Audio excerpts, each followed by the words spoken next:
નમસ્કાર મિત્રો, પુરુષોત્તમ રૂપાલા જેઓ ભાજપના નેતા છે અને તેમની સામે ક્ષત્રિય સમાજનો વિવાદ દિવસે દિવસે વધી રહ્યો છે, તો બીજી તરફ પુરુષોત્તમ રૂપાલાના સમર્થનમાં પણ કેટલાક વ્યક્તિઓ બોલી રહ્યા છે, જેમાં સાવરકુંડલાના ઇતિહાસવિદ મંગળુ બાપુ ખુમાણે પોતાની વાત રજૂ કરી છે અને પુરુષોત્તમ રૂપાલાને આ રીતે સમર્થન આપ્યું છે. તેમના મુદ્દાઓને જાણીએ. જય સૂર્ય, રામ રામ, જય માતાજી. ક્ષત્રિય સમાજના આગેવાનો, બૌદ્ધિક યુવાનો ને મારી વિનંતી છે કે છાત્રત્વને સાજે એવી રીતે આ સંવેદનશીલ બાબતોમાં નિર્ણય લેવા જોઈએ. ચૂંટણીનો માહોલ છે.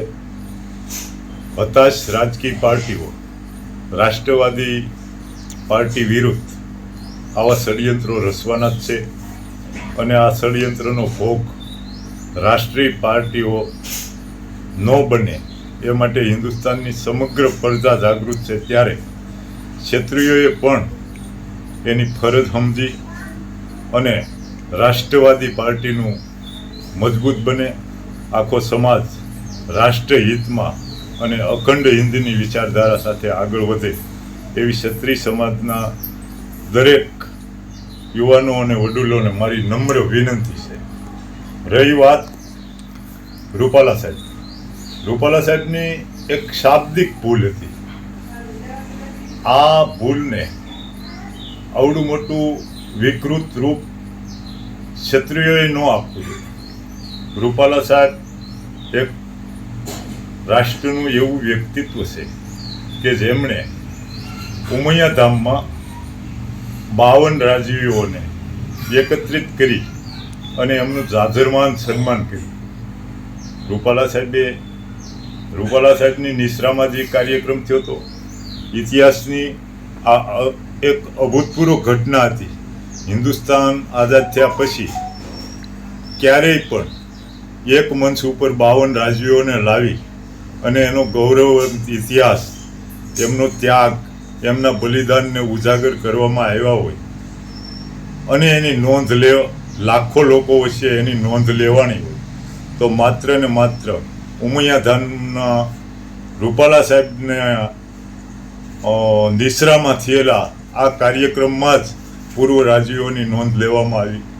અને રાજવીઓએ પણ વિચારવું જોઈએ કે જે તગલગી કોંગ્રેસે આપણા બંધારણીય અધિકાર ડૂબાડી દીધા છે. સાલ્યાના એ રાજવી પરિવારોનો બંધારણીય અધિકાર હતો, એ બહુમતીના જોરે આ બંધારણીય અધિકાર ડૂબાડી દીધા. રાજવીઓ અને જાગીરદારો કેમ રોડ ઉપર આવે એની સંપૂર્ણ કાળજી કોંગ્રેસે રાખી.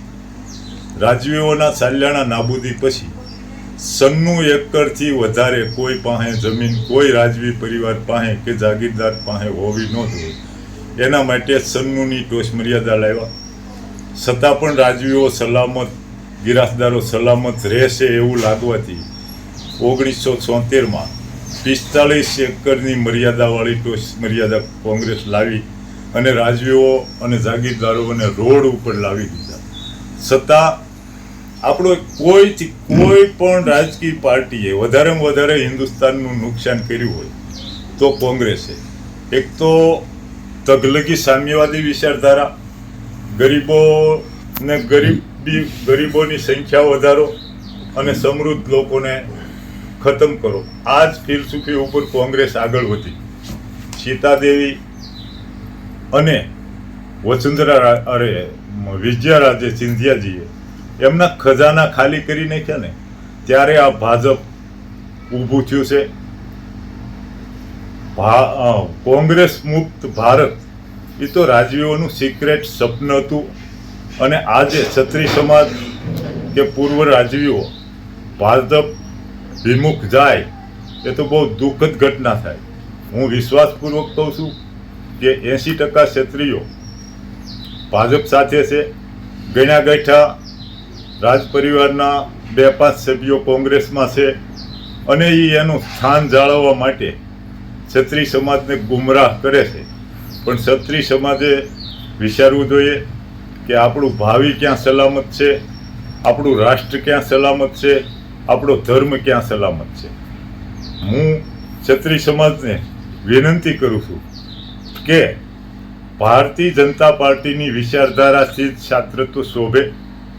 આપણે બાલિશ નિર્ણયો લેવા, કોઈ આવેશમાં આવી ઉશ્કેરણીજનક નિવેદનો કરી અને ભારતીય જનતા પાર્ટીને નુકસાન પહોંચાડવું, એ તો હિન્દુસ્તાની અખંડ હિંદની વિચારધારાને નુકસાન છે, રાષ્ટ્રવાદને નુકસાન છે અને ભાવિ પેઢીને પણ નુકસાન છે. ક્ષત્રિયોએ એનું છાત્રત્વ ઉજાગર રાખવા માટે ભારતીય જનતા પાર્ટીને જ મજબૂત રાખવી પડે, નહીતર કોંગ્રેસની તગલગી સામ્યવાદી વિચારધારાનો ભોગ આપણે બન્યા જ છીએ અને બનતા જ રહીશું. આપણું અસ્તિત્વ સલામત રાખવું હોય, રાજાઓએ રાજસ્વ જાળવવું હોય તો માત્ર ને માત્ર ભારતીય જનતા પાર્ટીને ઉજાગર કરવી એ આપણું કર્તવ્ય છે. રૂપાલા સાહેબની શાબ્દિક ભૂલોને વિકૃત રૂપ આપવાને બદલે એક એવો જાજરમાન વ્યક્તિ, આપણા રૂપાલા સાહેબ આપણા આત્મીય આગેવાન છે, એમની આ શાબ્દિક ભૂલને સમ્ય ગણી અને રાષ્ટ્રહિતને નુકસાન કરતા વિવાદ પર પૂર્ણ વિરામ મૂકવું એ આપણી રાષ્ટ્રીય અને સામાજિક કર્તવ્ય છે. રૂપાલા સાહેબ આ બાબતે માફી માંગી લીધી છે. સમા વિરસ્ય ભૂષણમ, એ તો ક્ષત્રિયોનો ધર્મ છે. આપણે આ બાબત ભૂલી જઈએ, આ પ્રશ્ન ઉપર ઠંડુ પાણી રેડી દઈ અને રાષ્ટ્રહિતના કાર્યમાં સહભાગી બની ભારતીય જનતા પાર્ટીનું શાસન હિન્દુસ્તાન ઉપર આવે તેવા શુદ્ધ બુદ્ધિપૂર્વકના પ્રયત્નો કરી અને આપણે આપણી ફરજ નિભાવીએ. અસ્તુ. જય સૂર્ય.